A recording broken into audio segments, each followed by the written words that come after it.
Oui puis non. Moi, je pense que si Ottawa gagne le match de ce soir, ils sont beaucoup plus à l'aise de peut-être donner un break d'ici au premier match contre les Blue Jackets. Fait qu'après le match de jeudi, Ottawa joue samedi et dimanche. Moi, si je suis les Sénateurs d'Ottawa puis tu gagnes contre Détroit ce soir, tu arrives à 81 points, tu as 7 points d'avance sur les Islanders. Je suis très confortable de dire à Brady Tkachuk, va t'asseoir demain. Salut à tous, bienvenue dans la Brigade, bienvenue dans votre Brigade, le seul podcast en français dédié aux Sénateurs d'Ottawa. Mon nom est Pascal Villeneuve, accompagné aujourd'hui de Stu Sabourin, JP Fortin et d'un invité spécial, animateur du podcast Les Glorieux. Vous aurez deviné avec le nom que ce n'est pas un podcast des sénateurs. JB Gagné, messieurs, considérez-vous bienvenue dans la Brigade. Ben, merci pour l'accueil. Bonsoir, messieurs. Un peu de poutine interne avant de commencer. On veut vous rappeler que vous pouvez nous suivre sur X, Instagram, TikTok, Blue Sky, Threads. J'ai dit dans le dernier épisode, j'ai fait beaucoup d'erreurs dans le dernier épisode. D'ailleurs, je m'en excuse, mais je vous promets que ça va continuer d'arriver. Je vais continuer à me tromper. C'est rien comparé à ma chronique au local sportif hier. Je vous raconterai ça peut-être un peu plus tard où ça a été mon moment le plus malaisant de radio dans ma courte vie d'animateur de radio.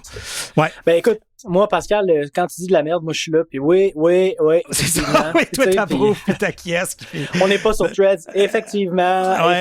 C'est Madame Thibault là, qui joue de l'organe au Centre Bell, puis c'est, comment il s'appelait, Sensation Forte qui a fait le remix du jingle et non Monsieur Crousset. Donc, gars, on cherche le mensonge et on vote, comme on dit. Voilà. Donc, vous pouvez nous suivre sur tous ces médias sociaux-là et consulter labrigadepodcast.ca pour avoir accès à tous nos épisodes depuis le début. Donc, JB Gagné, j'imagine Jean-Benoît. Exact, oui. John Bruno, non, Jean-Benoît Gagné. Hey, ouais. Jean-Benoît, t'as parti un podcast. Je t'arrête. JB, il n'y a personne qui m'appelle Jean-Benoît. À part ta mère quand t'es fâché. Oui, c'est ça. OK. Puis, OK. Ouais. Fait que c'est bon. Ouais, je préfère. Good. Donc, JB, tu nous disais que tu habites dans la région maintenant? Tu es dans la région de Gatineau? Ben oui, je suis un transfuge. Moi, je suis directement sur le bord de la rivière. J'ai voyagé pas mal dans mon passé. J'étais animateur de radio, fait que j'ai voyagé comme partout. Ma femme est franco-ontarienne, qui vient de Hearst. Donc, elle était à l'école avec Claude Giroux. Oui, elle est allée à l'école avec lui. Voyons. Puis, ben oui. Fait que là, JB, je t'interromps tout de suite. Là. Fait que là, tous les astres sont alignés pour que tu deviennes un fan des Sénateurs. Ben oui. Oui. Un peu. Ouais, puis c'est ça, si tu veux m'embarquer là-dessus, je trouve que les Sénateurs font une mauvaise job pour m'amener dans leur équipe comme partisan. Je trouve qu'ils courtisent pas assez les francophones dans la secteur. Fait que moi, je trouve que c'est un gros défaut. Je veux aimer les Sénateurs. Ouais. J'ai l'impression qu'il n'y a rien qui m'y accroche assez pour faire changer le pont, de traverser la rivière pour aller à Canada. Ouais. C'est loin vierge. Oui, c'est loin. C'est loin pour les partisans francophones. Puis écoute, on te donne 100% raison. C'est notre 4e année de podcast. Ça fait 4 ans qu'on le crie sur les toits. Par contre, depuis cette année, on a vu une amélioration. On a vu que ça s'en va dans la bonne direction. L'équipe est à l'écoute. On a d'ailleurs quelques membres de l'équipe qui nous écoutent puis qui attendent nos recommandations puis qui attendent nos suggestions. Si tu en as pendant l'épisode, gêne-toi pas. Ça risque de peut-être se rendre dans les bonnes oreilles. Mais effectivement, tu as raison. Puis ils doivent travailler plus fort là-dessus. Mais je pense que depuis que Michael Lindlauer est là, ça part vraiment d'en haut maintenant. Puis ça semble vouloir descendre. Ils sont venus au centre Slush Poppy. J'étais sur le boulevard Maloney. J'allais travailler hier matin. Puis il y avait des grosses, tu sais, les grosses affiches là, sur le rebord des autoroutes. Des billboards, là. Ouais. Des billboards, mais des billboards vivants, là, tu sais, vidéo. OK. C'était la première fois que je voyais une annonce des Sénateurs là-dessus. En plein Gatineau, en plein centre-ville de Gatineau, proche des promenades. Là. Moi, j'arrête pas de dire qu'il faut que les Sénateurs ils commanditent tout ce qu'il y a de hockey mineur dans la région. Faut que tu fasses rencontrer des joueurs aux kids pour qu'ils grandissent avec le club. Les vieux bonhommes comme on les changera pas. C'est trop tard. C'est bien dur d'échanger. Faut que tu veuilles. Moi, je veux. Là. Venez me cueillir. Mais il faut que tu ramasses les jeunes. Rentre ton club dans la communauté. Puis tu vas les avoir. Là. T'en as en plus avec David Perron, avec Claude Giroux, t'as des gars franco Thomas Chabot qui sont capables de parler avec la population. Travis Lamonique aussi. Oui. Ah ouais. Il parle très bien français. Franco-manitobain. Oui.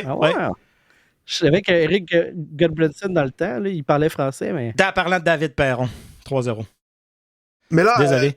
JB, les Sénateurs ont 3 buts en 9 tirs. Excuse. Ouais. Là, JB, on t'a comme interrompu sur ta lancée de. Tout à fait. Tu parlais de toi, là, puis là, on est revenu sur les Sénateurs. Fait que là, on transfuge de. Ouais, ben en fait, moi, je viens du Lac-Saint-Jean. Fait qu'au départ, je suis un fan des Nordiques. J'ai transféré, moi j'avais du gear de l'Avalanche puis tout, ils ont gagné la coupe puis tranquillement, tu sais, ça a fait des outs là. On a tout passé par là. Ouais. Mais là, c'est vrai que tu viens du Lac-Saint-Jean. Hein? Ben oui, je viens de Saint-Bruno au Lac-Saint-Jean. Saint-Bruno? Voyons donc. Ben oui. Mon oncle a déjà été le maire du village. Ben ouais. Voyons donc, je parle avec du monde des Bleus. J'étais à Alma. T'étais à Alma pour vrai? Comme je suis là. Attends. Fait que là, toi, t'animes un podcast des Sénateurs en étant au Lac-Saint-Jean. Moi, j'habite sur Lucerne, là. Je peux pas être plus sur le bord de la rivière. Ouais. Elmer. Et moi, j'anime un podcast sur le Canadien de Montréal. On peut-tu interchanger? Non, Chris, non. No. Puis moi, je viens de Jonquière, mais je suis en Outaouais depuis 2004. Moi, ça fait... Écoute, ça fait comme 9 ans qu'on est en Outaouais. OK. Ouais. Bon. Trêve de Lac-Saint-Jean. Fait que là, mais là, ça veut dire que toi, moi, j'appelais ça des prostituées, là. Ceux qui prenaient pour les Nordiques puis qui ont switché pour les Canadiens, là. Moi, je les aimais pas bien, là. Comment ça s'est fait, la transition? T'as-tu suivi un peu? J'étais surtout Colorado. Jeune, là. Tu sais, j'ai les erreurs de jeunesse, on a tout fait ça, là. Hey. Ouais, mais les conséquences sont longues, là. Toute une vie. Je traîne ça dans mon bagage, là. C'est pour dur, toi. Là. Ah non, c'est clair. Non, puis le pire, c'est que, tu sais, j'anime un podcast sur le Canadien de Montréal, mais je ne suis pas un méga fan du Canadien. T'es pas un fan? Non, clairement pas. Je suis extrêmement critique. Moi, l'ère Marc Bergevin m'a fait tellement mal. Je disais, tu sais, je veux aimer les Sénateurs d'Ottawa, mais tu sais, moi, j'aime le hockey en général. Là. Je peux écouter un match des Sharks de San Jose demain matin, ça me fait plaisir. Il y a zéro problème de ce côté-là. Le Canadien, c'est parce que c'est le club qu'on entend le plus parler dans la province. Fait que 100%. Si tu veux faire un podcast de hockey, si tu veux avoir de l'auditoire, tu sais, vous ne donnez pas ça facile. Non, on sait très bien. Là, les amis. Ah oui. Mais en même temps, on est seul. C'est ça, vous avez une niche que personne d'autre a. Fait que ça, là-dessus, j'admire cette implication-là, puis cette volonté-là d'être les Gaulois dans la mare de fans du Canadien et des Maple Leafs dans la région d'Ottawa. Oui. Donc, ça, j'admire ça. Mais, moi, je voulais parler de hockey dans la vie, c'est ce que je voulais faire. Fait que passer par l'intermédiaire du Canadien, c'était la meilleure façon d'y aller. Mais je ne suis pas un fan. Là, j'embarque parce que finalement, ils ont fait une reconstruction. Moi, ça fait depuis que les livres ont commencé de la leur que je dis que c'est ça qu'il faut qu'on fasse. Oui. Là, finalement, ça se pouvait pas. On ne pouvait pas faire ça à Montréal. Ça ne sera jamais accepté. Oui, les partisans, si tu perds pareil, les partisans, ils n'ont pas le choix d'accepter. Là, c'est ça, exact. Fait que là, tu as décidé de partir un podcast des Canadiens, Les Glorieux, que ça s'appelle. Ça a commencé, ça fait-tu un an? Genre, je remontais un peu le background. Ça va faire un an qu'on a commencé, en fait, au début de la présente saison. Puis, tu sais, moi, j'essaie beaucoup d'avoir des invités. C'est un stitch que j'ai, là. Fait qu'on a fait des épisodes plus sur le repêchage. On a eu des gens de l'Organisation du Canadien. On va avoir Pierre Dagenet dans 2 semaines, le père de Maddox Dagenet, qui est un gros espoir au repêchage, qui était le premier choix de la LHGMQ il y a 2 ans au draft. Donc, on va l'avoir sur le show. Donc, je fais à peu près ce que vous faites avec mes comparses, avec Alexandra et Jerry, qui sont avec moi. On fait à peu près la même chose, là, mais c'est juste que l'emphase est mise sur un autre club. Mais on a des interviews, on a des shows plus actualité, puis on a du fun avec ça. Là. Donc, comment est-ce qu'on fait pour un peu se démarquer dans la mare de podcasts, blogs, TikTok, Instagram, influenceurs? Il y a des vedettes qui ont des podcasts, il y a, comment est-ce qu'il s'appelle l'humoriste, là? L'humoriste David Bocage. Écoute, c'est plein. Ouais. Comment est-ce qu'on fait pour essayer de trouver sa niche, se démarquer là-dedans? En fait, je pense qu'il faut juste pas que tu t'en fasses avec ça. Moi, je le fais parce que ça me fait plaisir. T'as le goût de jaser des Canadiens. Parce que moi, j'aime ça. C'est ça qui me drive. Parce que, tu sais, on va être honnête, là. Moi, j'ai jamais joué pour le Canadien de Montréal. Fait qu'en partant, j'ai 3 prises. Ben, encore. Moi, j'ai la même âge que Crosby. Fait que tant qu'il n'a pas pris sa retraite, genre, mon rêve est encore vivant. Peut-être être drafté l'année prochaine. Là, là moi, il faudrait que j'aille jouer en Europe comme Yaguer, par exemple. C'est ça. Mais, mais tu sais, quand t'es pas quelqu'un qui est déjà une personnalité publique, tu sais, je pense juste à Louis Morissette puis Jean-Philippe Vautier qui ont parti un podcast. Les deux, c'est deux grosses personnalités. Radio-Canada, producteurs de shows, des humoristes sont J'appelle même pas ça un podcast. Mais... Ben, c'est ça. Du jour au lendemain, c'est sûr qu'il va y avoir des gens qui vont les écouter.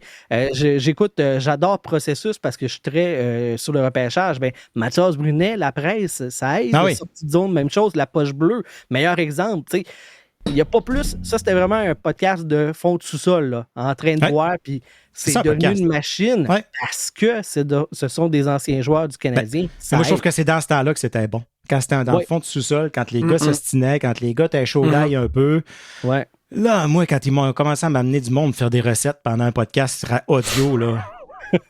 Moi, si je vais entendre de la pub, je vais aller à la TV. Là, j'ai complètement décroché. Là. J'ai dit, OK, c'est beau, les boys. Là. Je dis, c'est plus un podcast. Donc, moi, je me dis que ce qui va me démarquer, ce qui va démarquer mon show, c'est de ne pas être ce que les autres sont. Si vous voulez entendre quelqu'un qui n'a pas joué dans la Ligue nationale parler de la Ligue nationale, venez me voir. Si vous voulez voir les mêmes commentaires que dans les journaux puis à la radio, ben allez voir les autres qui sont déjà dans les journaux puis à la radio. Ça me dérange pas. Fait que c'est ça. Je pense que c'est d'être différent qui est la clé. Puis comment tu as connu tes collaborateurs? Ça s'est-tu fait par les réseaux sociaux un peu ou ça s'est-tu fait? Moi puis Jerry, ça fait 112 ans qu'on se connaît. OK. C'est depuis une éternité. Ce sapristi-là, je vais faire attention à mon langage, il aime tout ce que je fais. OK. Je suis comme... Là, je veux que tu sois honnête. J'aime tout ce que... genre de hockey, tes opinions, je suis tout d'accord. Je suis comme, ben viens le faire avec moi le show. Maintenant, on va s'assiner, on n'aura pas le choix. Fait que c'est ça, on est deux passionnés, puis c'est un de nos amis communs qui a dit, hey, moi, au lieu de vous lire sur Facebook en train de parler de ce Canadien, je l'écouterais, ça. OK. On a parti ça. Puis Alexandra Philibert, qui est une auteure, a travaillé pour Interbox, a travaillé pour TVA. C'est une maniaque des médias sociaux. C'est ce qu'elle fait. Elle est à son compte. Okay. Puis elle, ben aussi, ça fait 112 ans que je la connais puis qu'on jase de hockey. Puis moi, la première fois que j'ai lu sur mon show, c'était comme interview, dans le fond, pour l'inviter. Puis la première question que j'y ai posée, c'est « T'aimes-tu le Canadien? T'aimes-tu le hockey? » Elle m'a répondu oui. Elle dit, pourquoi tu me demandes ça? Ben parce que pour moi, c'est la seule qualification que tu as besoin pour pouvoir parler de hockey. Parce qu'il y a beaucoup d'hommes qui pensent que si tu n'as pas un pénis entre tes jambes, tu ne peux pas parler de manière pertinente de hockey. Puis moi, ça m'écoeure tellement. Là. Fait que c'est ça. Je trouvais que c'était important d'avoir de la gente féminine sur le show. Pas parce que je veux une représentation féminine, mais parce qu'elle est pertinente et être super intéressante. Voilà. Ben oui, c'est ça. Non, j'ai écouté quelques épisodes, puis elle a de la drive, puis c'est de quoi qu'elle parle, puis veut pas, ça amène... Pas pour utiliser le mot diversité, mais ça amène quand même une diversité que juste trois boys qui jasent ensemble. Tu sais, on a Beata qui est venue plusieurs fois sur Beata Elliott, qui est une grande fan des sénateurs aussi. On essaie d'avoir... puis on a eu des joueuses de hockey de la PWHL, Audrey-Anne Veillette, puis tout ça. Puis c'est drôle, hein? On reçoit des commentaires de gens qui nous disent « Hey, ça, c'était vraiment intéressant. » Souvent. Ouais, souvent, c'est ça. Ça ressort beaucoup. Donc, je pense que les gens ont quand même soif puis ont quand même un désir là, de cette diversité-là. Les filles de la LPHF puis les filles qui vont au hockey, ils n'ont pas le choix d'avoir passé par l'université. Fait qu'il y a aussi ils ont une analyse, ils ont d'autres choses dans leur bagage que juste le hockey. Fait que ça amène une couleur qui est différente. Là. Très différente. Puis ils ont plus de bagou pas mal, je dirais, que les gars souvent. Exact. Les gars, ça peut être monotone, ça peut être plate. On a eu Pajot qui était quand même... Ses histoires étaient intéressantes puis tout ça, mais c'est pas un gars flamboyant qui va... Mettons, on compare à Marc Méthode qui, lui, est un peu plus volubile, plus flamboyant et capable de... On travaille encore à essayer de l'avoir. Là. Apparemment, qu'il trouve que son français n'est pas tout à fait assez bon, mais on a eu quelques-uns qui avaient un français... cassé. Très cassé, puis écoute, aucun jugement. Tu veux venir nous jaser en français, viens nous jaser en français. Puis... On salue l'effort. C'est 100%. Puis la confiance. La confiance. En fait, c'est de la confiance ou c'est aveugle de jugement. Cool. Fait que là, dans votre première saison, t'as-tu déjà des moments forts, des invités spéciaux que t'as vraiment aimés, ou t'as-tu de quoi que tu dis, ben écoute, j'ai parti ce podcast-là, puis si j'ai juste fait ça, là, moi être content? Écoute, je te dirais, moi, un épisode que j'ai adoré faire, c'était avec Rick Springhetti puis Benoît Bélanger. Benoît Bélanger, dépisteur pour les cataractes de Shawinigan.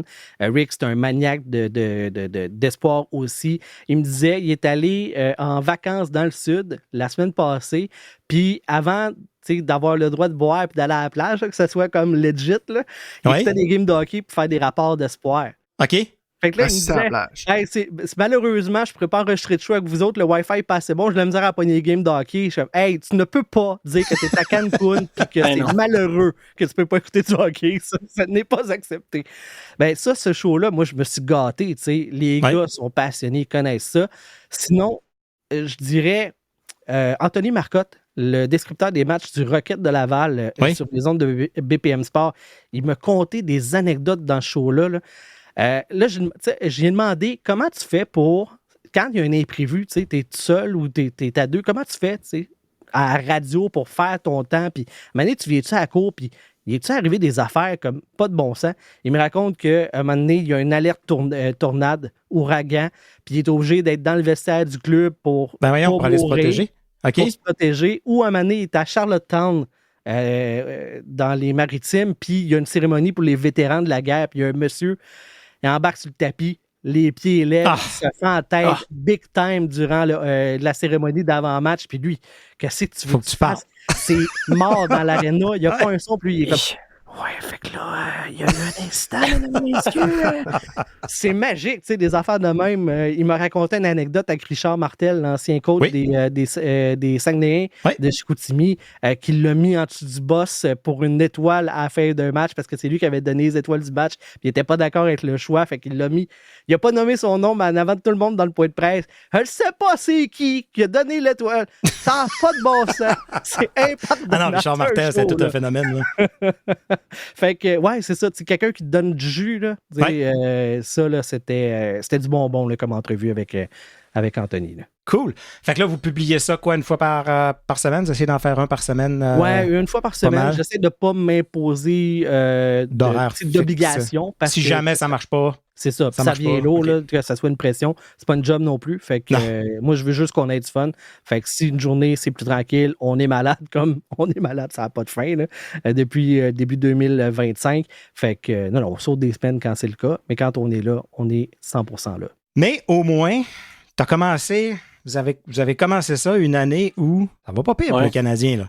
Ouais. Nous, c'est notre 4e année. C'était 3 premières années assez difficiles, je te dirais. Là, vous êtes en plein dans la course. Les Canadiens sont en plein 8e place en ce moment. S'ils font juste jouer pour 500 à peu près d'ici la fin de la saison, devraient se qualifier pour... Ils sont peut-être en avance sur... Le plan Hughes puis le plan prévu du Canadien. Voyez-vous ça un peu comme une surprise où il y a du monde qui disait non, ils ont le club, ils ont Montembeault, ils ont un bon premier trio puis ils vont y aller. Moi, je vais être honnête avec vous autres. Là. Moi, j'espérais un autre choix top 5. OK. C'est ça que je voulais. Moi, là, Matthew Schaefer, là, je le voyais dans ma soupe. Je me disais le Canadien de Montréal avec Goulet, Reinbacker, Hudson et Schaefer. T'es prêt pour la guerre, pour la Coupe Stanley pour plusieurs saisons. Ils l'auront pas parce que c'est pas vrai qu'ils vont glisser. Là. Puis qu'eux autres vont glisser, ouais. Fait qu'ils l'auront pas. Moi, je trouve que c'est trop tôt pour les succès qu'ils ont là. J'aurais souhaité cette saison-là l'année prochaine. Je pense que c'est un club qui surperforme ses capacités réelles.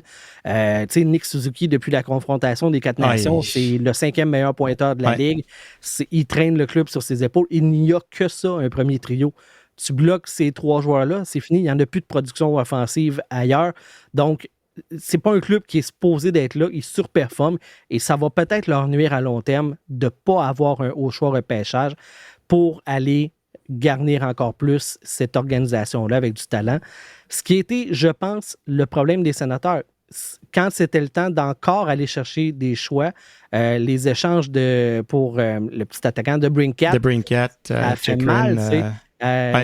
Les choix qui ont été cédés là-dedans, ça n'a vraiment pas aidé parce que l'organisation était pressée de gagner. Le Canadien avait le temps encore. Il n'y avait pas cette pression-là. Là, l'année prochaine, là, le monde, ils vont faire « Hey, il faut faire des séries. » Sinon, on a un problème. Alors que Vous avez certainement déjà vu ça, là, les graphiques de succès sur les médias sociaux. Là. Tu sais, les gens pensent que le succès, là, c'est une pointe. Ça monte comme une montagne. Là, c'est une belle pente. Là. Le succès, c'est pas ça. C'est plein de ravins, c'est plein de bas, c'est plein de creux. Il y a des hauts, il y a des bas. Mais quand ils vont pogner un bas, le Canadien, le monde va être ça déprime puis ils vont vouloir tout brûler. Là. Ah, mais ça, je pense que c'est inévitable. Ouais. Par la nature du marché de Montréal. C'est ça. Fait que l'année prochaine, je serais pas surpris qu'ils ne fassent pas une série puis que c'était ça l'objectif, alors que cette année, ils vont y faire puis ça ne l'était pas. Là. Fait que, tu sais, quand je dis que je suis pas le partisan, tu sais, qui juste, hey, le Canadien, c'est meilleur dans tout. Non, c'était pas le temps. Tu sais. Moi, j'aurais espéré une mauvaise saison encore. Donc, tu es d'accord de dire que par rapport à plusieurs journalistes qui prônent que la reconstruction est finie, pour toi, JB, la reconstruction n'est pas finie. Là. Clairement pas. Qu'est-ce qui manque aux Canadiens? Qu'est-ce qui manque? Il manque... Parce que quand on les regarde comme ça... Il manque un deuxième centre, assurément. Là, c'est qui? C'est Newhook, le deuxième centre? Newhook, au mieux, c'est un troisième. T'as Beck qui s'en vient, qui va être un quatrième. Kirby Dach n'est plus une solution. Non, c'est ça. On oublie ça. Là. Kirby Dach va être un joueur à l'aile. Il n'y a personne qui va en vouloir pour là. C'est d'ailleurs un des sujets. C'est le dernier sujet qu'on a fait sur le show. On a sorti une liste de gars d'options pour un deuxième centre pour des transactions aux joueurs des agents libres avec ou sans restriction. C'est quoi qui se peut sur le marché? Moi, je pense que ça, c'est un gros trou. Puis ça aurait été une façon d'aller le chercher au repêchage cette année. Il y a Michael Age, mais Rick nous disait, puis comme je vous dis, là, il suit ça pas mal, il le voit plus comme un ailier droit que comme un joueur de centre. Donc, il y a cet élément-là qui va manquer. Demidov, c'est un ailier aussi. Du talent aux ailes, il y en a en défense aussi.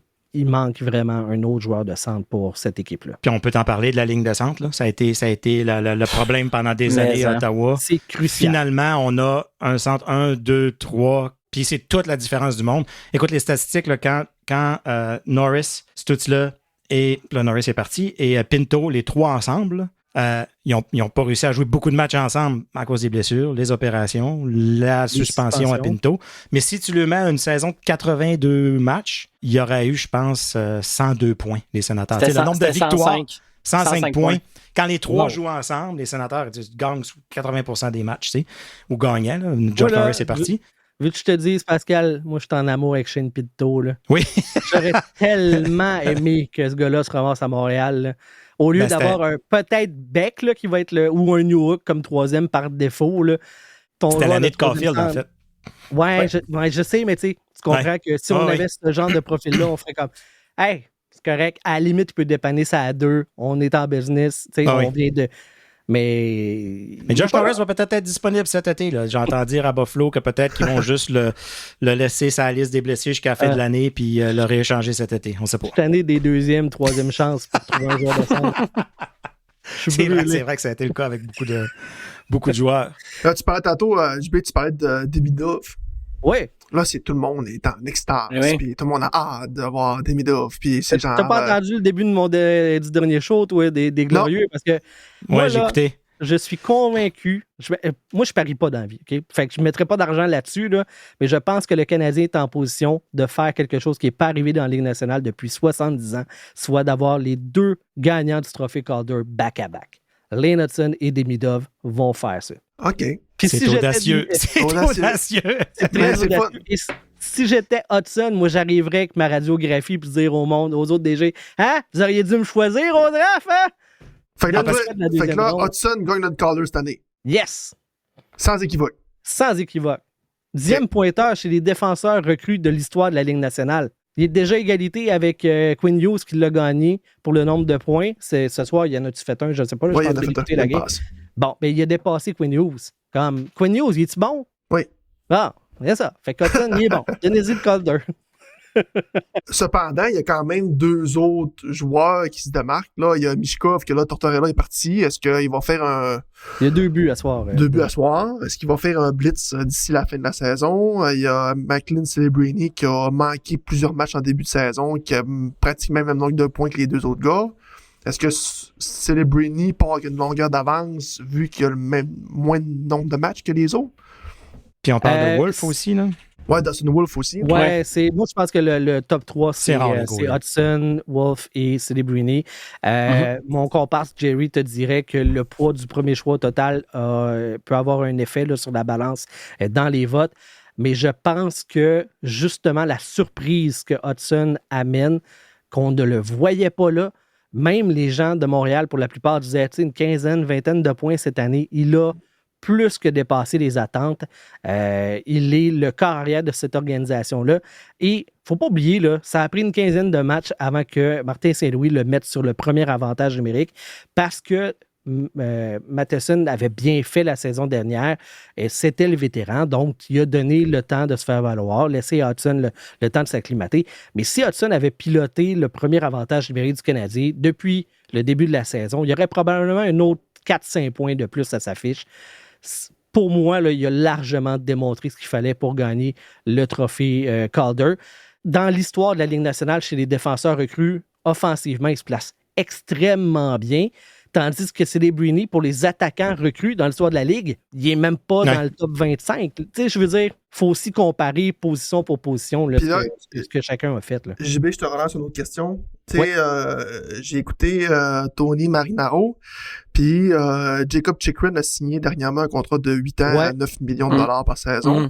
Et il disait que ça serait pas surprenant pour lui de voir Lane Hudson à son premier contrat. À son premier contrat, empocher un contrat semblable à la Jacob Chychrun. Ouais. Est-ce que toi, tu donnes déjà en partant 9 millions de dollars à Lane Hudson? Puis devient automatiquement le meilleur joueur, le joueur le mieux payé de l'organisation. Ouais. Moi, j'aurais pas de problème avec ça pour l'impact qu'il a.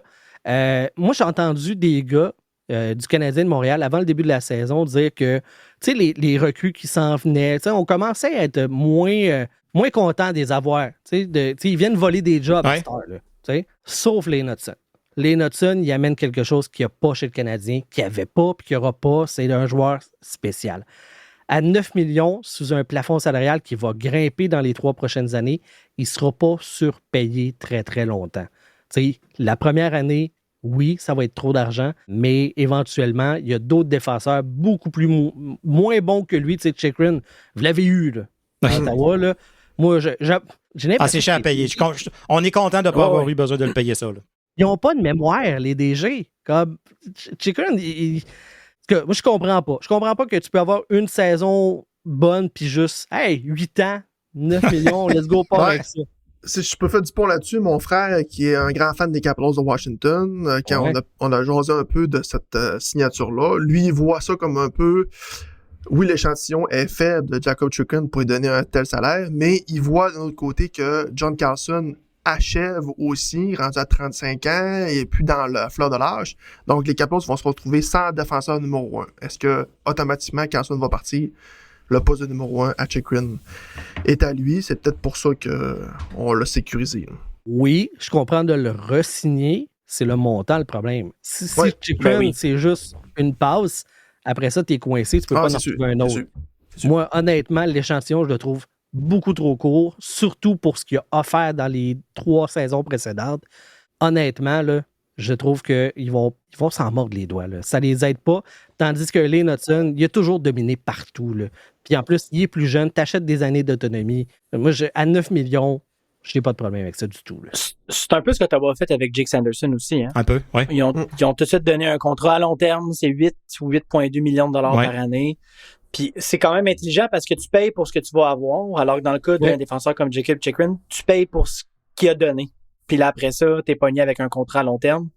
Tu sais, où est-ce que ça va devenir problématique, je pense, rapidement, ce contrat-là, parce que Jacob Chychrun aussi, c'est pas, physiquement, il est très, très fort, mais c'est pas quelqu'un pour qui la santé est toujours là. Ouais. Fait que, par contre, ça coûtera pas cher d'ampoule, messieurs, à Jacob Chychrun, parce que il avait dit, je pense qu'il avait dit ça à John Carlson, justement, qu'il aimerait ça pour éliminer les ampoules chez lui, puis juste avoir des chandelles. Puis manger ses cœurs de bœuf crus tout seul dans son salon assis à terre. C'est ça, on sait qu'il est un peu spécial parce qu'il mange cru, là, Jacob Chychrun. Et là, il voudrait éliminer les ampoules chez lui. Fait que, voilà, ça coûtera pas cher. Parce que ça émane de la lumière bleue. Puis, wow, OK. Je sais pas quoi faire avec cette information-là. T'en fais ce que tu veux, JB. T'en fais ce que tu veux. OK, c'est bon, je vais aller l'enfouir loin dans ma mémoire, OK?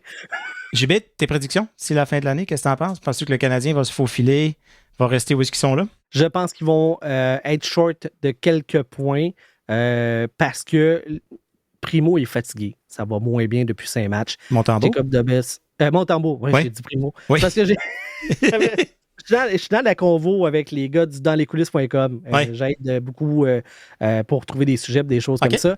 Et là, il y a quelqu'un qui disait, Dobus, ça marche pas, puis Montembeault, il est fatigué. Puis là, je suis comme, ramenez Primo! Ça va être le fun! Mais non, je pense que c'est ça. La profondeur, il y a beaucoup de blessés. Tu sais, Goulet qui n'est pas en pleine forme. T'as Anderson aussi qui est blessé. T'as Savard qui a énormément ralenti, qui traîne une blessure aussi. Armia qui est probablement blessé une main. Fait que déjà que c'est pas le club avec le plus de profondeur. Puis on surtaxe aussi les joueurs. Ben oui, c'est ça. Ça fait longtemps qu'ils sont en mode série, le Canadien. Là. Ce qui a expliqué que le Canadien n'a pas fait de transaction. Là, Kent Hughes avait comme parlé à Suzuki en disant fais en sorte que je te laisse ton club. Là. Tu veux pas qu'on échange personne, mets-moi en position de ne pas pouvoir échanger de gars parce qu'on est dans le portrait des séries. Fait que ça fait trop longtemps. Puis je pense que là, ils ont brûlé la chandelle par les deux bouts. D'après moi, ils vont en manquer de pas grand-chose. Good. Est-ce que vous prenez une pause pendant l'année ou quand la saison finit, vous arrêtez ou vous continuez toute l'été? Comment ça marche? En fait, ça va être spécial cette année parce que je suis sur le point de subir une opération à la mi-avril, puis le temps de remise sur pied. Tu sais, je suis pas dans la Ligue nationale. J'ai-tu déjà dit que je jouais pas dans la Ligue nationale? Fait que moi, les blessures... T'as pas de chambre hyperbare chez vous? Non, c'est ça. Puis non? Ma rémission, c'est comme un être humain normal et non pas comme une Formule 1 de joueur de hockey, là, les bodies qui guérissent 4 fois plus vite que supposé. Là. Fait que on va avoir une pause à cause de ça, mais avant ça, je fais un blitz d'enregistrement. Fait que on va avoir quelques épisodes d'avance là, pour essayer de ne pas être absent trop longtemps. Fait que tu vas être sur le LTR prochainement. Oui, exact. C'est ça. Game time decision régulièrement. Fait qu'ils n'auront plus besoin de te payer. Fait que c'est parfait. Ça. Tu ne compteras plus sur la masse salariale. Tu vas compter sur la masse salariale du système de santé. Ça, c'est pas pareil. Sinon, t'avais-tu d'autres choses à bloquer, JB? T'avais-tu donc votre podcast Les Glorieux? Vous êtes sur les médias sociaux? Oui, c'est ça. Facebook, TikTok, c'est principalement là qu'on est. J'essaie de partager du contenu le plus régulièrement possible. Des trucs drôles. Moi, j'aime ça qu'on rigole de hockey. C'est là-dessus. Venez jaser si vous avez l'occasion, si vous avez le goût. Puis c'est ça. C'est pas mal ça. Puis on se voit le 9 avril, à la veille du dernier match contre le Canadien. On sait que le Canadien a le numéro des Sénateurs en ce moment cette année. Ça a été le contraire pendant 9 matchs de suite avant ça. Parce que nous, on inclut les matchs hors concours là, quand ça va de notre part, là, on les prend tous. Mais ça a l'air d'avoir viré de l'autre bord cette année. Donc, on se promet un bon match, puis on va se jaser la veille sur votre show. On va se tirer la pipe. Ça devrait être belle fun. Ben oui, c'est sûr. JB, merci beaucoup. Merci de l'invitation. Merci, monsieur. Salut, JB. Donc, toujours le fun de jaser avec des amis. Amis, hein? On peut dire amis. Oui. On partage pas les mêmes amours, mais on est des amis, c'est juste le fun. Quand on avait fait ça un peu avec la gang La Source du hockey dans le temps. Puis je sais pas si je pense pas que tu étais là encore. Si on les avait, c'est là 2 ans.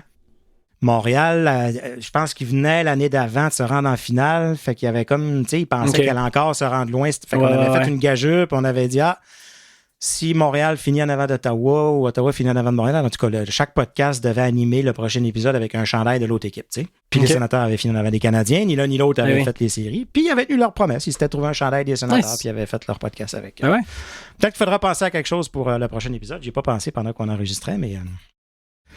Donc, petit segment commanditaire cette semaine. C'est notre soirée préférée. En ce moment, tout va bien. Tout va bien. Les Sénateurs mènent 3-0. Le Canadien perd 3-1. C'est la meilleure des deux mondes. Qu'est-ce qu'on fait dans ce temps-là, les boys? On boit une bière. On boit une bière. On boit de la bière et bien entendu, la bonne bière du 5e baron, mais attention, 5e baronesse à ce moment-ci. Ah, tout à fait.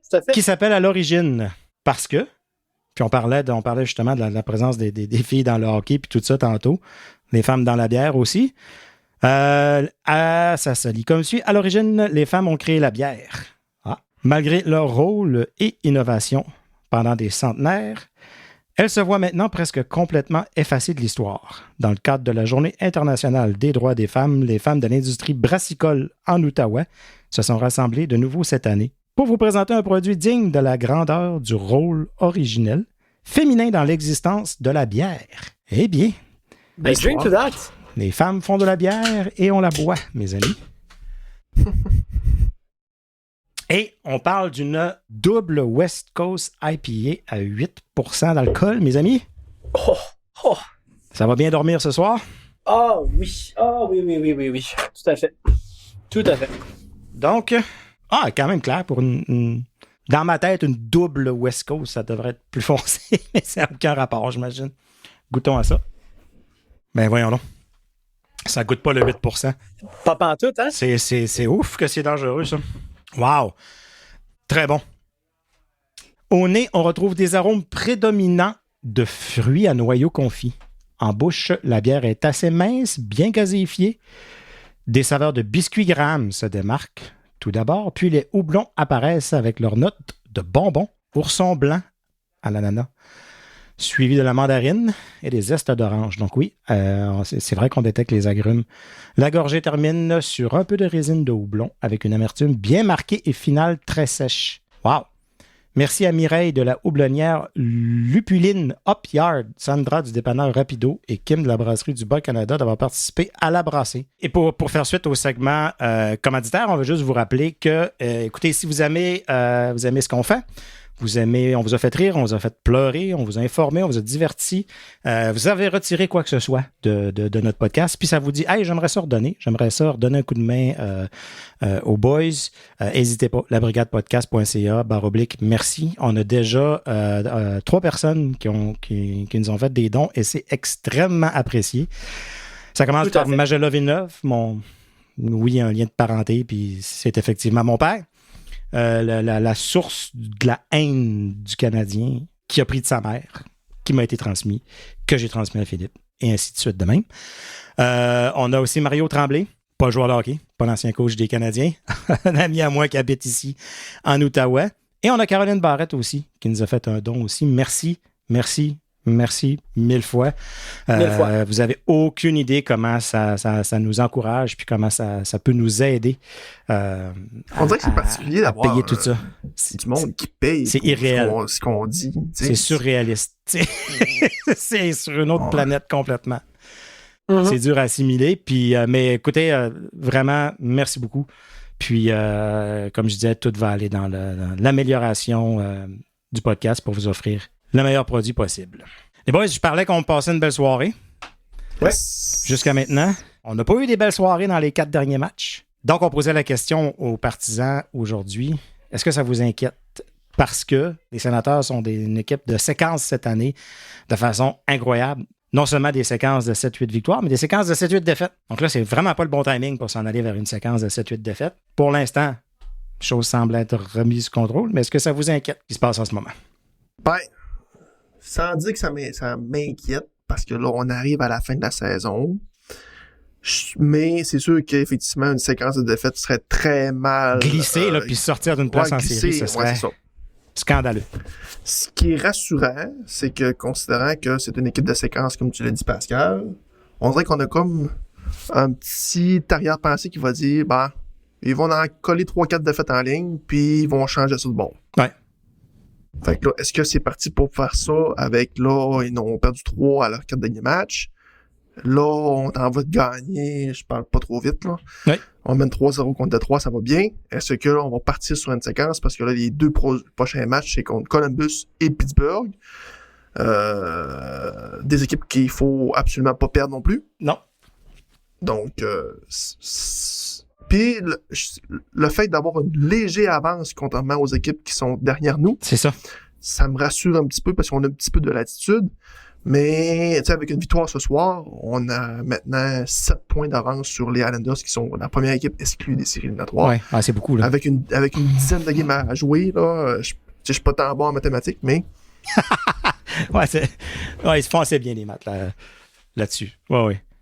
On n'aura pas besoin de faire venir Louis Boulet. On n'aura pas besoin de faire venir Louis Boulet pour venir nous démêler ça, là. D'ailleurs, 94% de chances que les Sénateurs vont faire les séries. En fait, je vous donne la statistique exacte. Là, oui. S'ils gagnent ce soir en temps réglementaire, c'est 98,1% de chance d'accéder aux séries éliminatoires. Et leur chance de remporter la Coupe Stanley grimpe presque à 5%. On est à 2,9% en ce moment. C'est fou, pareil, avoir autant de chances d'être parmi les 16 meilleurs, mais aussi peu d'être la meilleure. So you're telling me there's a chance. C'est ça, exactement. Carrey. C'est comme ça qu'il faut le voir. Donc, non, moi, je pense pas que je dis non. Oui, je suis inquiet. Puis oui, ça m'a inquiété. La tendance m'a inquiété. Veux pas. Puis c'est le fait que c'est une équipe de séquence. Puis on regardait les décisions de Travis Green. Puis on se disait, comment qu'il a géré Gouler, comment qu'il a géré Monique, comment qu'il a... Mais tu vois, à ce soir, il a complètement remanié ses trios. Ça semble avoir marché. Donc, je pense pas que l'équipe va se laisser caler de cette façon-là. Donc, je pense qu'on peut être confiant. Je ne sais pas si on a des commentaires un peu que les gens nous ont laissés sur les médias. Absolument. Puis moi, je suis d'accord. Tout ce que vous dites est extrêmement pertinent et vrai. La seule raison pour laquelle je ne suis pas du tout stressé pour cette équipe-là, c'est qu'après le tournoi des 4 nations, Brady Tkachuk a dit « Les gens vont voir de quoi on est fait. » Ouais. Et l'équipe, s'il remporte pendant qu'on enregistre ce soir, un jeudi 27 mars, si l'équipe remporte ce soir, ils vont avoir atteint 81 points, 97% de chances d'accéder aux séries éliminatoires. Il a tenu sa parole jusqu'à date. Ouais. L'équipe, il n'allait pas gagner tous les matchs de toute façon. C'était impossible. J'ai Comme on dit en russe, popote les gagner. Effectivement. Et la saison aussi ressemble au nom de mon ami russe, Itov Meyachev. Et fait que pas du tout inquiet. Puis on a plusieurs commentaires là, sur X. On a notre amie Janie qui nous dit, elle, zéro stress avec un beau petit emoji smiley. J'aime ça. On a Sensation Forte qui dit un peu, même dans les victoires récentes, c'est pas très convaincant. Je dois avouer que c'est quand même effectivement vrai. On a Pierre Larabie. Oui, chaque game est stressante. Oui, mais ça veut dire que si c'est stressant, ça veut dire qu'elles sont importantes. C'est ça. Sont importantes à la fin du mois de mars, c'est encourageant. Ouais. Donc moi, je préfère être stressé que de m'en foutre, tu sais. Il y a Pierre Larabie qui dit, pour être honnête, oui, même si j'aime la redistribution des trios, j'en mémoire le dernier match versus T3 et les miracles que Ullmark a dû faire pour que les Sens remportent des matchs. C'est ça. Mais des bonnes équipes trouvent des façons de gagner. Et les gardiens de but aussi. C'était nous autres, goalers, là, fait que... Tout à fait. Et je fais du pont là-dessus, Stu, c'est encore le cas en partie ce soir. Ullmark, 100%. Pas Ullmark en première période, c'est pas 3-0. Non. 100% d'accord avec toi. Puis sinon, on a Martin Beauchamp qui nous dit pas du tout, ça va finir par débloquer. Fait que, on a d'autres commentaires aussi. On a beaucoup de personnes qui ont participé à répondre, mais je te dirais que c'est pas mal 60-40 en termes de on n'est pas trop confiant, puis on est confiant. Je sais pas si c'est mon PTSD, là, mais je suis pas capable d'être confortable. Je suis pas capable de me dire on est dans le siège du conducteur, puis ça va bien aller. On va gagner nos games, puis on va se classer. Tant qu'il n'y aura pas un X à côté, j'y croirais pas. Ouais, je dirais que j'y crois pas. Ça, c'est correct. Puis ça, c'est vraiment, vraiment correct. Mais tu peux avoir peur tout en étant quand même confiant de dire... Je veux dire, si on gagne ce soir, on a 7 points d'avance sur les Islanders de New York. Là, qui est l'équipe juste en dessous du Canadien de Montréal. Ça prend combien de points là, à la fin du mois de mars pour qu'on soit correct? Là? 14? Ouais, puis eux autres, ils ramassent rien qu'un point à fois. Là. Parce qu'à un moment donné, là, même si les Islanders ils gagnent leurs 10 derniers matchs, nous, ça nous en prendrait juste 2 ou 3 victoires. Là, puis ils ne nous dépassent pas. Ils commencent à manquer de temps pour tout le monde. La saison se termine après 2 semaines et demie. Donc... Merci, Stu. Là, arrêtez ça. Je savais que je pouvais compter sur toi. OK. Ben, c'est ça. Pas capable de battre Montréal, pas capable de battre Buffalo, mais comme on disait, si on fait les séries, puis qu'on perd toutes les games contre Montréal à chaque année qu'on fait les séries... J'en ai rien à cirer. On s'en cire les chaussures comme dans la 40. Qu'est-ce qui explique ça? On le sait pas. Pourquoi qu'on a le numéro de Toronto?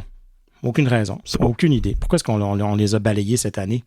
Faut juste pas échapper, je pense, les matchs contre Columbus, le plus important. Non. 3 matchs contre eux autres. Effectivement. Écoute, ça prend 2 victoires là-dessus. On peut en échapper une, pas de problème. Moi, j'ai trouvé un peu bizarre la gestion des gardiens. Je pense que j'aurais probablement mis Forsberg tout de suite contre Colorado. Parce que c'est probablement un match que t'allais perdre de toute façon. OK.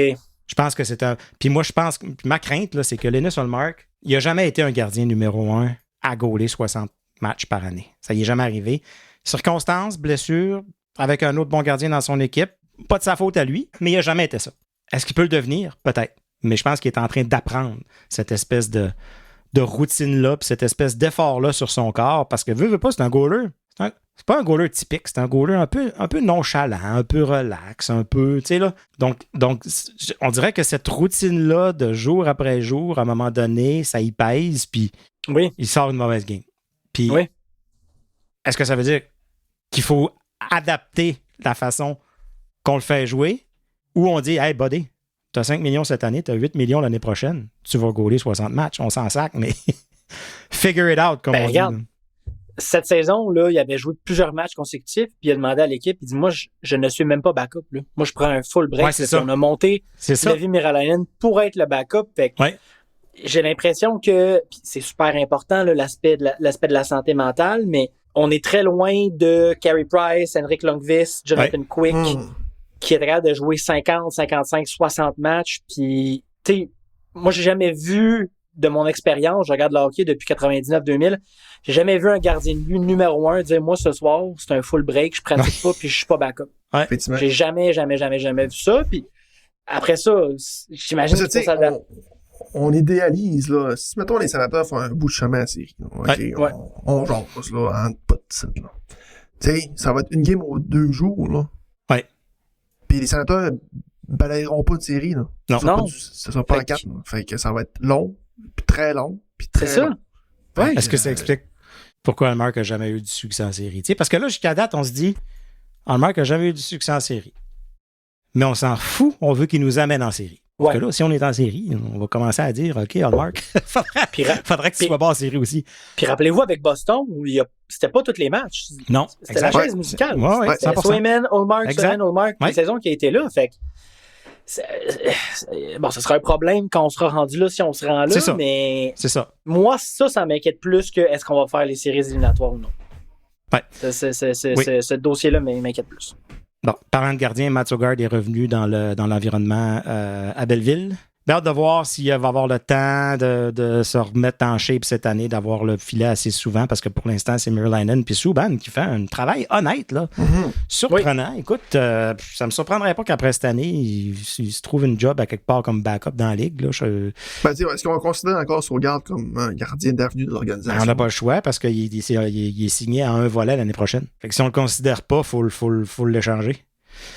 Ou il va partir au balotage à un moment donné. Parce qu'il est avec l'équipe l'année prochaine, là. Ouais, mais j'ai l'impression que c'est... J'ai entendu beaucoup de personnes le comparer à Ben Bishop et dire on veut pas encore avoir un gardien de but, c'est 7 à l'âge... Il y en a eu combien depuis Ben Bishop? Ben Bishop, à l'âge que Mats Ågaard a aujourd'hui, avait déjà un pédigré d'un gardien de but qui était capable de gagner, de voler des matchs. Dans la Ligue américaine. 100%.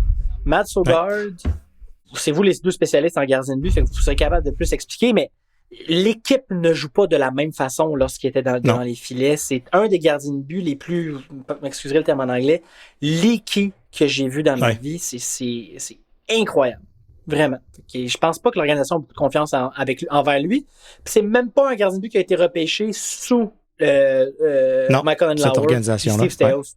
Donc, ils n'ont pas d'attachement envers lui. Là, on n'a pas de on veut le voir réussir. Là. Puis moi, j'étais à l'époque là, que nos premières saisons, on comparait Gustafsson, Ågaard, c'est qui. Moi, j'étais pro Ågaard. Ouais.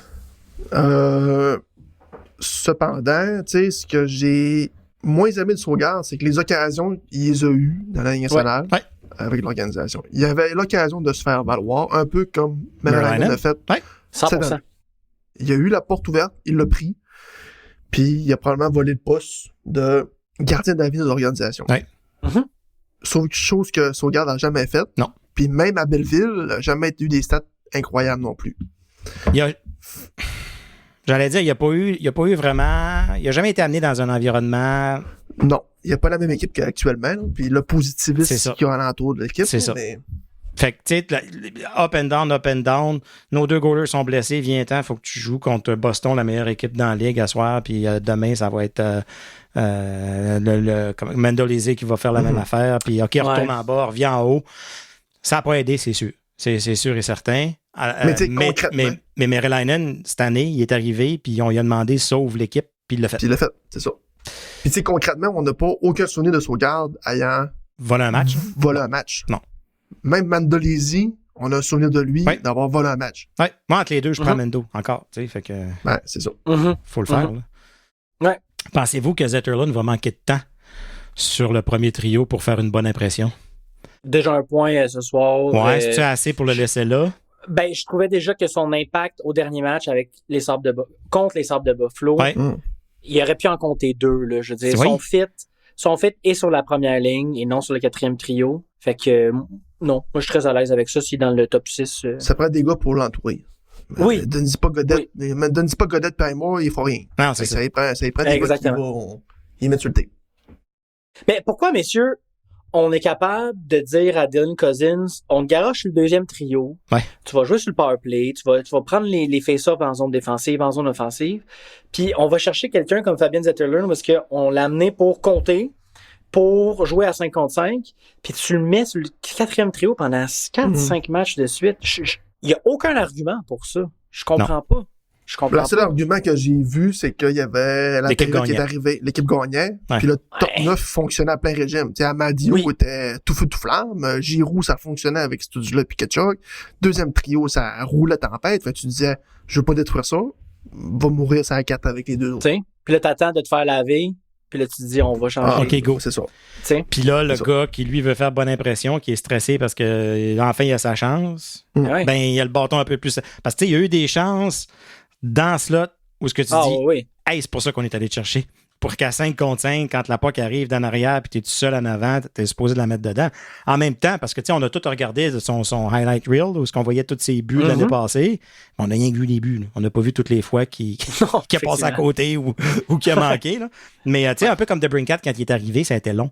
Il produisait pas, pognait des poteaux, pognait des... On dirait qu'il y a un peu cette malchance-là qui l'accompagne.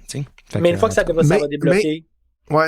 Non, c'est ce que je me dis, c'est que ça pourrait devenir une carte cachée en série si les Sénateurs sont en série. Aussi. Comme je dis, j'espère juste qu'on va être assez patient pour le laisser là. Parce que là, on a descendu Brady, ça a 2. Ça a 3. C'est la 3e ligne. Ouais. Ça va un peu avec le sujet qu'est-ce que Brady est blessé? Est-ce qu'on doit reposer Brady? Est-ce qu'il y a besoin d'une pause? Tu sais, parce qu'on se dit, est-ce qu'on devrait faire sauter des matchs? Est-ce que de le descendre sur la 3, c'est un peu comme faire sauter des matchs? Oui, puis non. Moi, je pense que si Ottawa gagne le match de ce soir, ils sont beaucoup plus à l'aise de peut-être donner un break d'ici au premier match contre les Blue Jackets. Fait qu'après le match de jeudi, Ottawa joue samedi et dimanche. Oui. Moi, si je suis les Sénateurs d'Ottawa puis tu gagnes contre Détroit ce soir, tu arrives à 81 points, tu as 7 points d'avance sur les Islanders. Je suis très confortable de dire à Brady Tkachuk, va t'asseoir 2 matchs, va te reposer. Actuellement, là, gars, il reste 16 minutes 41 à la 3e période du match contre les Red Wings. Il a joué quoi? Brady Tkachuk, il a joué 10 minutes 16 à la. Ah, c'est ça. OK.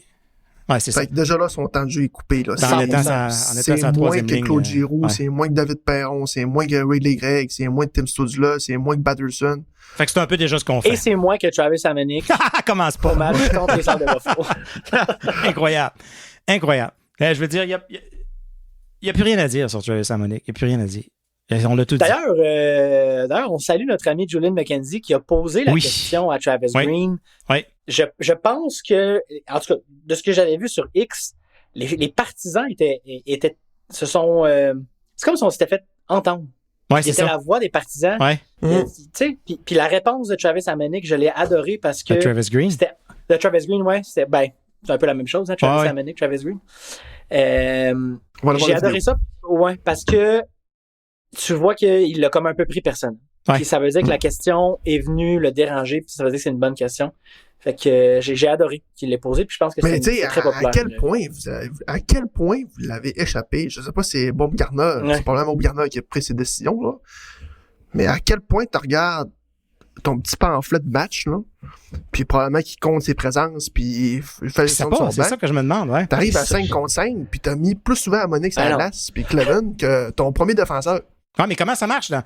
Je veux dire, ils n'ont pas un chronomètre sur le banc, puis j'ai fait jouer lui plus que lui plus que lui. Non, mais tu sais, mettons, j'imagine que tu comptes les présences, là.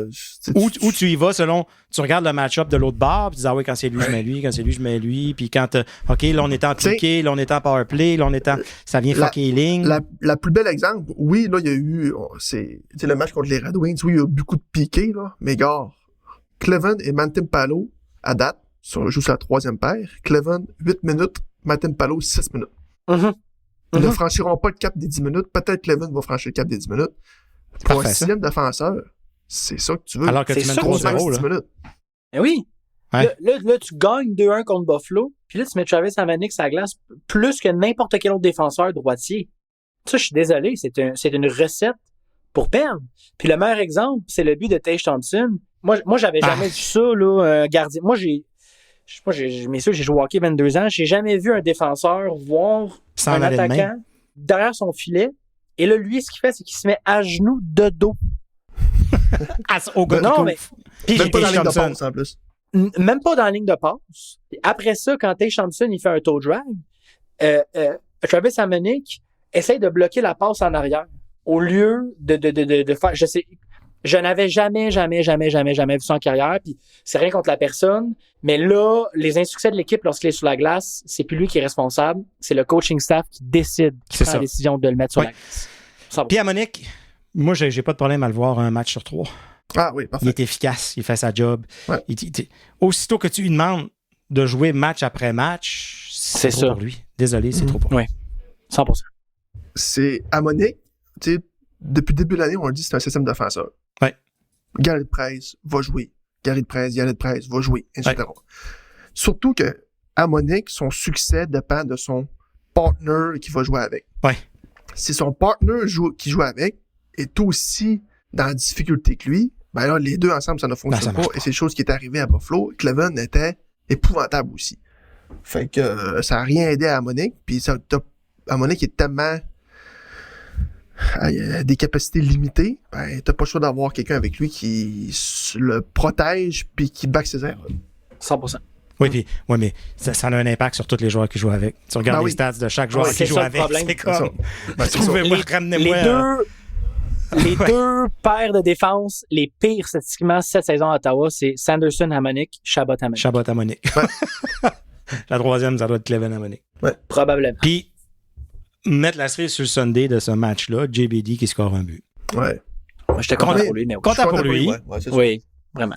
Mais quand tu regardais Hamonic travailler dans notre zone, puis lui, il score JBD, ouais. Puis il y a une clause de non-mouvement, puis il y a c'était l'héritage de Pierre Dorion qui voulait nous La dernière chose que j'ai à dire, on a donné un choix de 3e ronde pour lui parce qu'on n'avait plus de 4e. Merci. Mais on répète encore, Hamonic avec 10 minutes de temps de jeu. Parfait. Ben parfait. Un match sur 3 avec un match sur 3. 100%. Il fera pas mal. 100%. il va bloquer des shots, puis c'est ça. Mais 16 minutes plus haut que Artem Zoub, non. c'est capoté. Ben, on parlait de David Perron tantôt qui a un but ce soir encore. Wow! On dirait qu'on vient de signer un joueur autonome sans compensation en plein mois de mars. Faut pas oublier qu'on a en plus Nick Cousins qui va s'ajouter aussi à l'équipe éventuellement. Ouais. Ça, c'est c'est comme deux signatures qui arrivent in extremis. C'est incroyable comment ça change l'allure de l'équipe d'avoir 3 trios qui peuvent compter puis sur qui tu peux faire confiance quand ils embarquent sur la glace. On part de loin, messieurs. Là. Il y a 4 ans, les Sénateurs d'Ottawa avec Galchenyuk et Stepan sur leur 2e trio. Oui, c'est Alex Stepan. Formidable. Alex Galchenyuk. Wow. Ouais, c'est moi qui ai mis cette note-là à l'émission, parce que, tu sais, je sais pas si vous en rappelez, mais il y a pas si longtemps, on était à se poser des questions. 100%. 4 millions pour ce gars-là. Oui, il a vécu ce qu'il a vécu au début de l'année, mais est-ce qu'il va être capable de remonter tout ça? Il arrive à 36 ans, tu fais, hey, on est du pogné avec une patate chaude. Mais moi, ce qui me fascine, c'est l'aspect mental dans le hockey. Et David Perron est le plus bel exemple. Il est arrivé, changé du tout au tout en l'espace de quelques semaines. Et là, il est en train de tirer le 2e trio, on va se le dire quasiment. C'est lui qui va dans les coins. Je pense que ce qui m'appelle de plus de David Perron, c'est sa capacité sur le long des rampes à récupérer la rondelle puis à bataille en contre. C'est un cheval. C'est un cheval, exactement. C'est ce qu'on nous avait vendu quand on l'avait signé l'été passé. On nous avait dit que c'était un des joueurs les plus forts le long de la bande puis dans la zone offensive pour aller le puck retrieval. C'était vraiment l'aspect sur lequel on nous avait vendu. 100%. Ouais. Puis là, tu t'as ouvert une porte à une question que j'ai à poser. Au retour de Nick Cousins, qui est retiré de l'alignement pour vous autres? Mathieu Highmore. Oui. Moi, c'est Godet. Je pense que Highmore est beaucoup aimé par Travis Green. Ouais, puis je pense qu'il fait peut-être un meilleur travail dans les 2 zones que Godet. Malgré que Godet, il il nous coûte pas des buts. Tantôt, il est venu à la défense de Cleven. Il me dérange pas. Il me dérange pas, Godet. Non, moi non plus. Highmore non plus. Moi non plus. Non, mais j'ai l'impression que s'il y en a un qui peut peut-être plus avoir un impact sur le match, c'est Adam Godet. Oui, c'est ça. C'est capable de qu'il peut te sortir un but à un moment donné de nulle part. C'est ça. Dans un moment important qui vient d'un quatrième trio que tu dis bon. Ouais. Parce que tu peux pas le retourner Godet dans les mineurs, lui. Si tu le retournes, il passe au balotage. Ouais, c'est ça. Tu regardes comme 13e. Puis, messieurs, c'est-tu moi où il y avait comme 12 buts en décembre? Ouais. Là, il est rendu à 15 ou 16 au mois de mars. C'est épouvantable. Ah non, il est en... Bref. Il se complie pas en tout. Puis il faisait ça sa quatrième ligne aussi, là. C'est ça qui est c'est dur à expliquer. Messieurs, je sais pas si vous avez remarqué ce soir, sur la glace des Red Wings de Détroit, il y a une compagnie qui s'appelle Belfort sur la glace. OK. Et ça, je viens d'apprendre, là, mon père travaille pour l'entreprise, en quelque sorte, si on veut. Il y a des parts dans la compagnie et tout. OK. Et j'ai appris qu'ils sont sponsors des Red Wings, des Lions et des Pistons. Et qu'ils vont assister à un match l'année prochaine. Donc, je suis en train de me magasiner. Aller voir un match à Little Caesars Arena. Absolument. Et on peut dire que c'est un très bel amphithéâtre. On peut dire que les Sénateurs ont fait un bel effort. Ça, c'est éclairant. Ouais. Mon père, il aurait aimé ça, Pascal. Ouais. Faut que je vous raconte un peu ma présence au 104.7. Oui. Rapidement. Vrai, ouais. Oui, on finit avec ça. Écoute, c'est la fin de la saison des Olympiques. Ils font les séries pour une 40e saison de suite. Puis, fait que moi, je fais ma chronique sénateur. Puis, je me dis, écoute, je vais faire un lien sénateur, olympique, petit quiz. Quels joueurs ont joué pour les deux équipes? Et les sénateurs et les Olympiques. C'est qui t'a oublié? Écoute, moi, je commence la chronique, je fais des recherches un peu, je mets des joueurs que je me dis, eux autres, je vais aller vérifier, puis en travaillant, tu sais, puis tout ça. Fait que je me mets un paquet de joueurs. J'avais les plus importants. J'avais les plus importants. Le but, c'était jaser des plus importants, pas de sortir toute la liste exhaustive. Ouais. Bon. Fait qu'on commence ça. Puis là, on passe les premiers, mais là, je pense que c'est Yannick Saint-Denis qui dit Abramov. Puis là, je dis, non, Abramov, il n'a pas joué de match avec les Sénateurs. Là, on va vérifier. Oui, Abramov, il a joué 5 matchs avec les Sénateurs. Là, je ne sais pas pourquoi, je dis Alex Formenton. Je l'avais pris en note, mais je n'avais pas été revérifié après, puis je l'avais encore dans mes notes. Ben non, Alex Formenton n'a pas joué pour les Olympiques. Après ça, quel autre joueur? Après ça, le monde écrivait et disait, il n'a pas pensé à Brunet, il n'a pas pensé à un tel. Puis j'ai comme... Mais en tout cas, ils se sont payés ma gueule pendant 5 minutes. Puis après aussi, si bol. C'est pas grave, Pascal. J'ai dit, c'est la dernière fois que je fais un quiz en utilisant ChatGPT. Mais c'est parce que c'est... Pascal, ouais. Est-ce que tu vas être invité? On va voir mardi prochain, je ne sais pas. Est-ce que tu as mangé ton Saint-Hubert après, pareil? J'ai mangé avant. Oui. T'as mangé avant, bon. Tout est beau. Le soleil se lève demain, tout est pardonné. T'es beau comme un cœur. Good. Ben là, je me dis, parce que la semaine prochaine, on va sur place aux Olympiques faire un épisode spécial olympique. Puis on va sûrement faire un petit segment sénateur aussi. Oui. Qu'est-ce qu'on fait quand tu connais un mauvais match, qu'est-ce que tu fais? Quand tu as un goaler qui connaît un mauvais match, il faut que tu retournes sur la glace et tu rejoues tout de suite. Fait que je me prépare un autre quiz que je vais essayer de pas manquer. Tu fais bien. Tu prendrais une photo de la bannière d'Alex Formenton pour moi. Oui. S'il te plaît. Je sais pas pourquoi. Il a joué dans OHL. Je sais pas à quel joueur que je pense. Mais tu sais, je l'ai pris en note. Puis là, j'étais dans mes notes, puis pendant, je dis, oui, puis j'ai Alex Formenton. Pas en tout. Puis, aïe. Tu sais, il y a McEwen, il y a, c'est ça, Abramov, Benoît Brunet. Tu sais, il y a un paquet de joueurs comme ça que le monde a dit, ouais, ton expert sénateur, là, il n'a pas pensé à un tel. Je disais, hey, c'est vous autres qui m'appelez un expert. Moi, j'ai toujours dit que j'étais un fan. Bon. Sinon, Belleville, Cruikshank, meilleur buteur de l'histoire à Belleville. C'est pas une longue histoire, mais non, c'est une belle histoire à Belleville. Puis quiz, un petit quiz facile. Qui a battu... Cruikshank a battu qui pour devancer? Le Sharkolov. Sharkolov a tous les records, mais cette année, le meilleur pointeur, ça demeure Halliday. J'ai hâte de le voir, lui. Ouais, c'est le joueur qui va avoir eu le plus de call-up qu'on n'aura jamais vu cette année. Ben, tu sais, quand il a été call-up cette année, puis il a remplacé, tu sais, il était sur le premier trio, pour moi, c'était une indication qu'il n'allait pas jouer. Mais... mais écoute, mais il était à... Tu sais, il y a une quarantaine de points, mais il est à moins 19. Là. Fait que Ouais, il y a du Tu veux travail pas à un faire. joueur comme ça dans le gros club en ce moment, je pense pas. En tout cas. Non. C'est un projet à long terme, Steven Halliday. Mais tu sais, si on réussit à faire un joueur NHL avec Halliday, c'est un choix de 80. Ah oui. Oui. Oui, mais c'est. Fait que, Depuis qu'il est à Belleville, il surprend pareil. ouais.